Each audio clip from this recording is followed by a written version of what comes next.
Ministry. Ministry is a very wide topic, but in simple terms, ministry is reaching out and spreading the gospel, preaching, teaching, helping, encouraging, uplifting the weak and the strong. That is ministry. Now I do these videos as I'm led, I don't have a script or anything, so it's just all going through, flowing through. So when I was just born again, I had just received the news of Christ. It was so amazing. Wow. It was the best thing that happened to me, really. It's the best thing that can happen to everyone, really, when you've just come to Christ. You find out this new life, this new amazing power, this amazing life, the things you never expected life to be like, and you find that there's this God that loves you this much. Oh my God, it's amazing.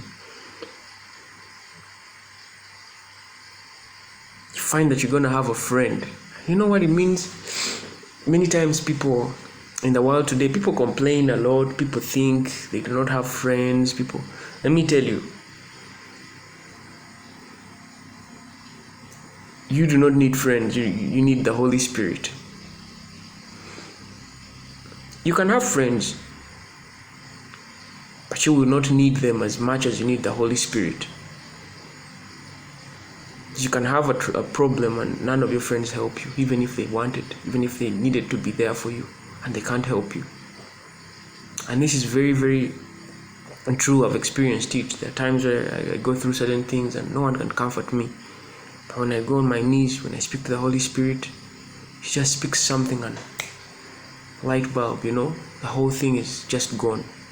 And people were trying for hours and days and months, but He just speaks, like 1, 2, 3 words, and you're out of it. So coming to life, to Christianity, and finding all this amazing stuff going on, it was quite amazing. I felt like everyone out there needs to find out about this. I started thinking of ways of how to share this. I was like, Lord, what should I do? Because I'm a digital artist. I do animation and illustration. So I was like, hey, what should I do? How should I go about this? But to worry is really useless. Indeed. I thank God that I sat down and waited for Him to tell me how to go about it. But later on in my walk, He instructed me to write a book.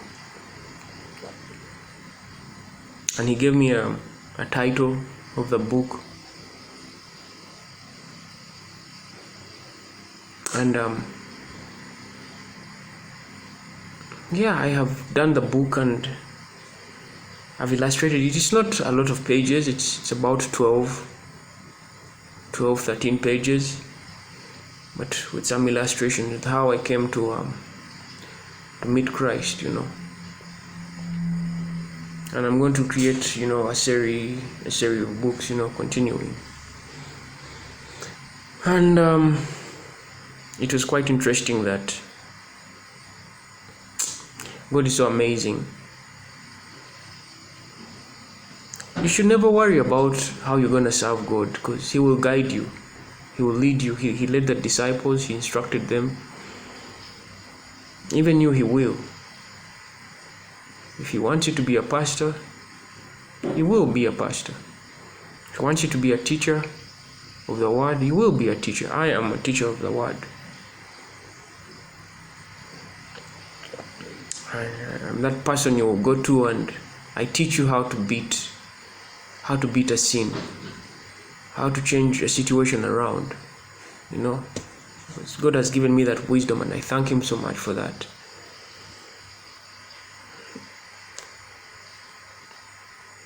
But one thing I've seen in ministry, that so many ministries never take long, and this is why. If I am to share something about, let me share in the book of Matthew, from verse, let me first talk about it, then read it. If you see in the book of Matthew, from chapter 1, we see the genealogy of Christ, from Abraham to Joseph. You see the whole lineage of Christ, from Father Abraham until Joseph, his dad. And then we see his birth. That's all in chapter 1. Chapter 2, we see the birth of Christ. We see how he escaped to Egypt, how he escaped the slaughter of the King Herod, and how they came back from Egypt to Nazareth. And then we come to chapter 3, where John prepares the way for Christ. And still in chapter 3, John baptizes Jesus Christ. Now in chapter 4, Jesus Christ is led to the wilderness. And after he's led to the wilderness, he enters ministry after fasting. After being in that wilderness for 40 days and 40 nights, he heads out for ministry. Very profound. I feel like reading, but it's quite a lot, and I don't want the video to be too long. But you can read from chapter 1 to chapter 4. And it's in chapter 4 that Christ started ministry. Well, I don't know how true this is, but they say that Christ was about 30 years when he started ministry. I'm not so sure about that. But what was he doing all this time in his life, in his 20s, in his teens, and all that? We do not know. But we remember a part where Christ got lost from his parents and found them in a synagogue speaking these wise things to the teachers, or to the elders in the synagogue. And my dears, let me tell you something. One time I started getting exposed to the reality of pastors losing their way. I was asking, Lord, why do people lose? Why is it like this? Because these people, some of them, they're really charismatic and they really want to spread your word. And the Lord is like, they rushed and they had some of them, or most of them, they rushed into ministry. They weren't ready. You shouldn't rush to get into ministry. You shouldn't rush serving God. You can go and preach the word out there, but you have to be ready. You have to be ready to start doing that. And this is why so many Christians have premature death, because the enemy sees that this Christian is going to go out there and be fruitful. So he strikes you. Sometimes you die. The enemy knows that you can't get born again today and start preaching immediately. You have to get somewhere, and it's gradual. You can see this all through when Christ had called the disciples. He had to send them somewhere and give them authority over the demons. So they started spreading, casting out demons. But there's a time they could not cast out a demon. And they asked Christ, why can't we cast out this demon? And he was like, it's because some can only go out through prayer and fasting. They didn't know that. You understand? So before you go out there for ministry, before you start a ministry, you need knowledge. You need to be armed. Because I'm telling you, when you start a church or anything like that, some kind of movement, the enemy is going to come for you. And when he comes for you, you better be ready. Some people are starting churches and they're not yet delivered from immorality, And then, because in a church is a place for sinners. People are going to come there searching for God. And if you're not grounded, you're going to end up sleeping with people's wives. You're going to end up sleeping with people's husbands. You're going to end up messing up with people. So most of these ministers you see out there, some of them mean they really mean well. But they were not yet there. Some of them rushed. There's that hype you receive when you've just met Christ. Trust me, I know everyone out there knows it. When you've just met Christ, you see a whole different world. It's like when you meet God, it's like you step through a door. It's like you've been in this room and there are all these things around you, and you don't see them. I mean, you see a book as a book, you see a TV as a TV, you see everything you see as the way it is, with your plain eyes. But once you step through the other side of the door, something happens behind that door, and then you come back in that same room. Now, when you come back to that same room, you see with clarity. You start seeing the dust in the room, the items, things that are wrong. You start seeing the cracks, things that you weren't seeing before, You see with clarity. That is being born again. You see things in a different light.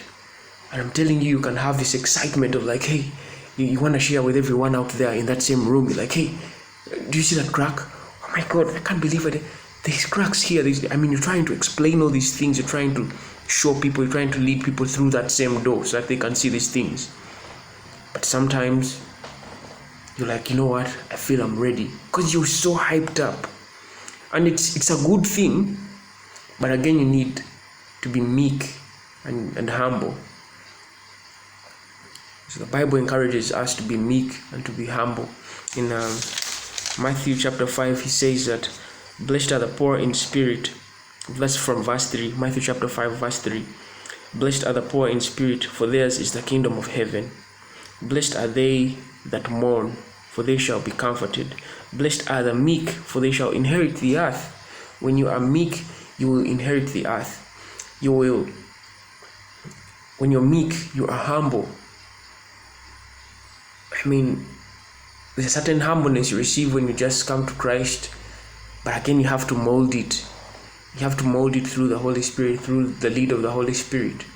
I mean, I thought I was humble until, met my wife. And, she could do certain things and I feel like, But then after that, I still learned. I'm still learning even today. I'm still learning to be meek, to be humble. It's something I've prayed for the Lord. I remember getting my traffic registration certificate here. That's something that takes you like a week. I'd say a week. They can tell you that, hey, come back after a week, 7 days, then you go, you pick it up. That thing took me a month. I kept driving back and forth. I'm only having my foreign license. I'm like, hey, what if police grabs me on the roads, driving around? But I was always praying to God because, no wrong. And one time what I did, I remembered I had asked God, Lord, teach me to be humble. Teach me to be humble. Teach me to be humble. And let me tell you, when you pray a prayer like that, to be humble and patient, these are the things that happen. You will be tested immediately. I started getting tested. I got tested through that traffic registration certificate. Like I went back back and forth.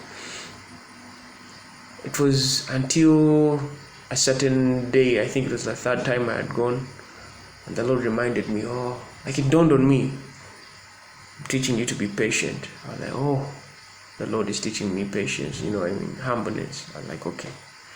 The same thing with road rage, someone passes, you just drive slowly and just look at them. How crazy they drive, just driving around like a headless chicken in the middle of the road, busy road. Someone is driving crazy. might just step back and let people drive, And I thank God for this. So, patience, meekness, or humbleness, this is what will help you inherit the earth. Like, out there, you're gonna meet characters out there, people who love to argue. And let me tell you, maybe back in the day I used to argue, but not even that much. I mean, I've always been the kind of character that I tell you what I know, you tell me what I know, and I'll just let it be,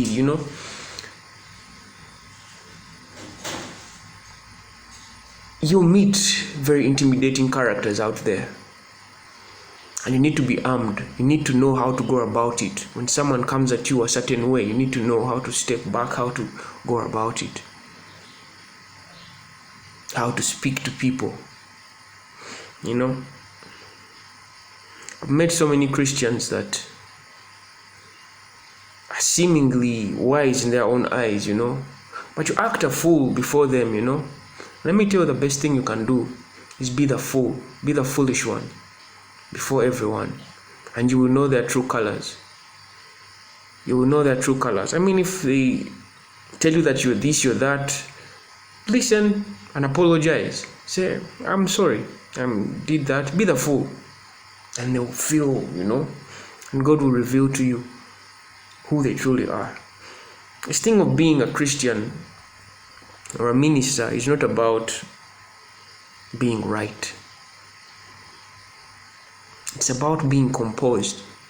That when people run to you, they are in trusted arms, But when you're not ready, I see so many pastors take time to release people, because these pastors know this. They take their time to release these people.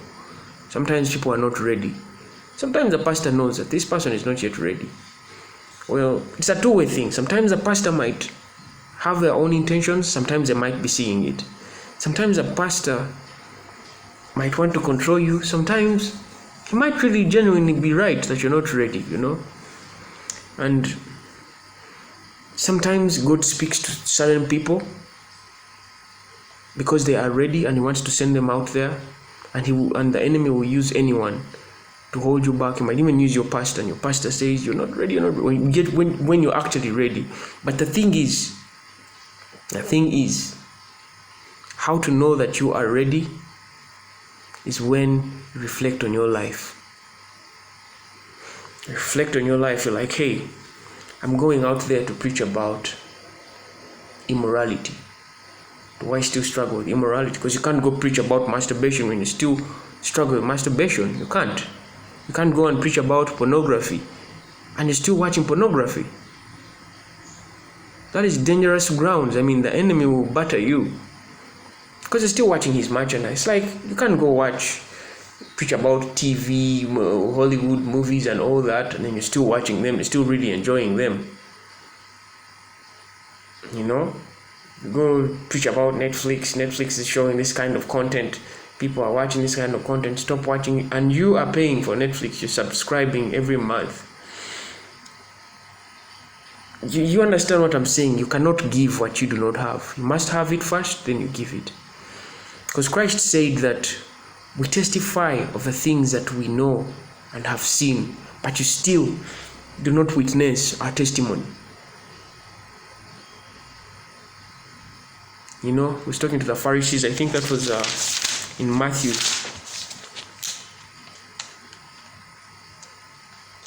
I think